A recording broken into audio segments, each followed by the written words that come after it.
How's it going, airplane collectors? Welcome back to another video. It's your host Ray. Today I'll be reviewing the Gemini 200 1 to 200 scale Alaska Airlines Airbus A320 Fly with Pride special livery. This model was released in December of 2021, and I'll say this from the get-go, it's actually pretty nice.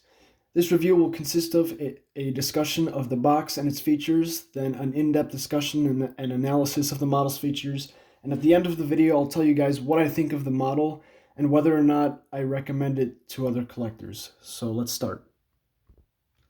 So I'll briefly discuss the box. It's your standard Gemini 200 narrow body box sitting at 23 centimeters long, 23 centimeters tall, and 7.5 centimeters wide. So it's pretty standard. Of course, the CGI of the airplane here and just the black background and the gold text. Pretty run-of-the-mill, nothing special. I'll show you guys around the box, so take a look at that.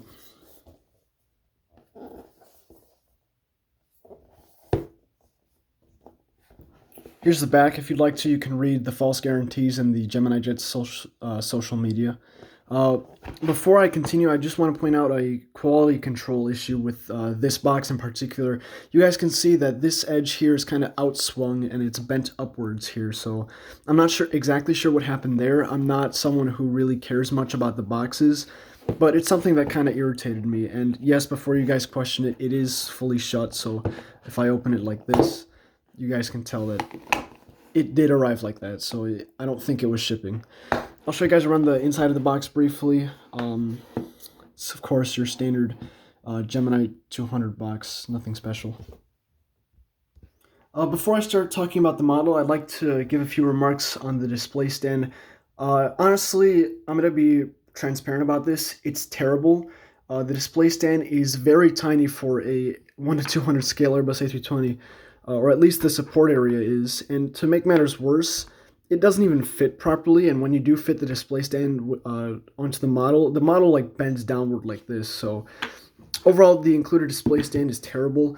I would recommend buying one of the Gemini Jet's chrome display stands like this.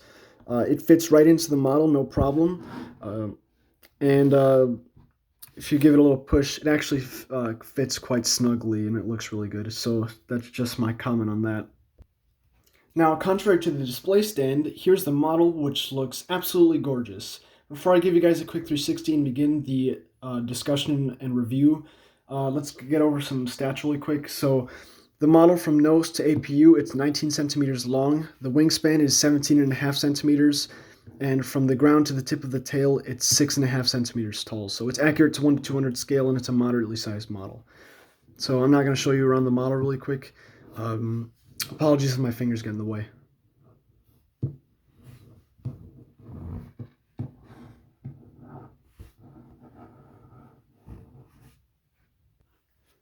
Now I'm going to begin the discussion and analysis of the model's features. So we'll start up with the front left part of the aircraft. So straight away, I'll talk about the nose. Gemini 200 Airbus A320 noses are usually terrible, but ironically on this one, it looks fantastic. The nose looks really good. Cockpit window printing is really nice. Very good overall. I'm genuinely impressed because I have low standards for Gemini jets these days. Moving down the fuselage, you can see the door and the welcome aboard printing. I can actually read that. Okay, this model is significantly higher quality than I anticipated. It's because I'm used to seeing the low quality from 1 to 400 scale models from Gemini jets, so sorry about that. Very highly detailed, a lot of printing. Color fades look good and everything, except for, think back here. I'm going to try and move this. You can see there's a little bit of white fading through the tail of this little airplane here. But aside from that, everything looks good. The color fade looks nice. Yeah, pretty good all around. No color issues whatsoever, and details look good. Here's the tail, of course, with the guy on the tail. Tail looks really nicely done. Colors look vibrant as they're supposed to be. No complaints from me. Same can be said about the other side of the aircraft. I'll show you guys this briefly without any commentary. But yeah, it also looks pretty good. It matches up well with the left side, and no complaints.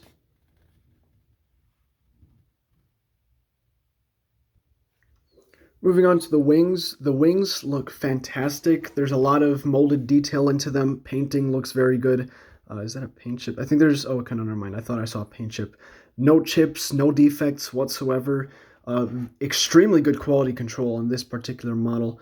One thing I did notice, though, is on the wingtips here, or the fence tips. On this side, you can see something like, okay, it's hard to see, but there's like a little bump sticking out. I'll show.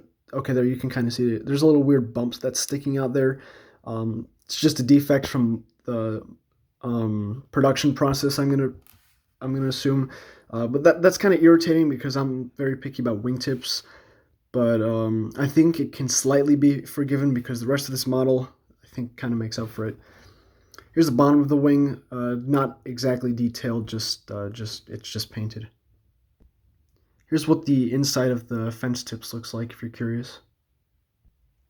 While we're on the subject of wings, let's talk wing flex. As you guys can see, the wing flex on this model is almost non-existent. Extremely good quality. The wings line up as they're supposed to be, and the balance of the landing gear in terms of keeping up the model in a straight position, also very nice. So no complaints. Moving back to the rear section of the plane again, let's discuss the horizontal stabilizers here. I think these are, yeah, the horizontal stabilizers.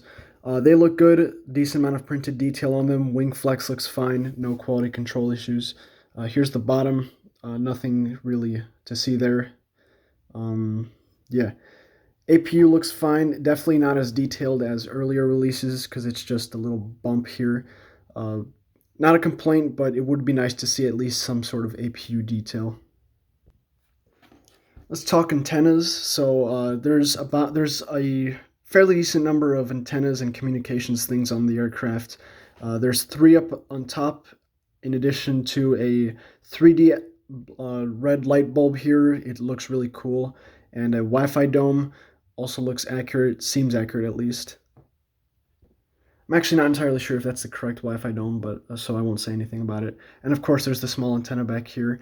The antennas have good alignment. They don't really, they're not loose. Just be careful with them. They are very sharp.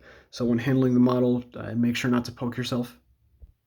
There's a few antennas on the bottom here too. There's one right here, a very small one and very highly detailed. Looks good. One back here as well. Also looks nice. And a very small one, which I actually found out about by poking myself with it. Extremely sharp, but it looks extremely nice. So be careful with that one. Now for my favorite part, the engines. The engines of this model are fantastic, and that's coming from a picky person. You guys can see the spinner spirals in there and everything. Unfortunately, the fan blades don't spin, or at least they don't appear to even move a little bit. But the spinner spiral detail really caught me off guard, and that was really cool, like, since Gemini 200 recently removed that a while ago. Colors here look good. The flag looks like it's printed nicely. The pylon looks nice. The exhaust section looks good. Everything good all around for the engines. Here's the bottom, actually, if you guys want to see that. A lot of printed detail down here, and this little vein right here also look really good. I'll show you guys the bottom of the aircraft really quick. Decent amount of printed detail down here. Just it's not very visible because most of it's like white or light gray, and of course the bottom is white and light gray. But yeah, everything looks good. You can see like the gear covers here are molded nicely. Display stand hole looks pretty good. Now to close, let's discuss the landing gear. Landing gear is unfortunately permanently extended, but it's very nicely detailed. The nose wheel does rotate within a limited degree. Wheel rolls. Same with the main landing gear. They roll really nicely and smoothly. They look very nicely detailed, and as I mentioned, the balance of these is very good, so very high quality overall.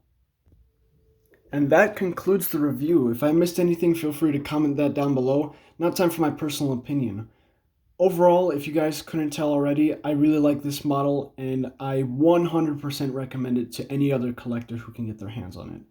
I was very lucky, I think, because I have seen a few of these arrive damaged or broken, particularly a retailer actually received theirs with a bent nose wheel. So again, with Gemini jets, always be careful. It's Russian roulette essentially with Gemini jets. You might get your model looking beautiful, you might get your model looking awful. So, but overall, the quality control on these has been higher than usual in terms of the quality control has been a lot better. on this set of models in particular. So I do recommend it.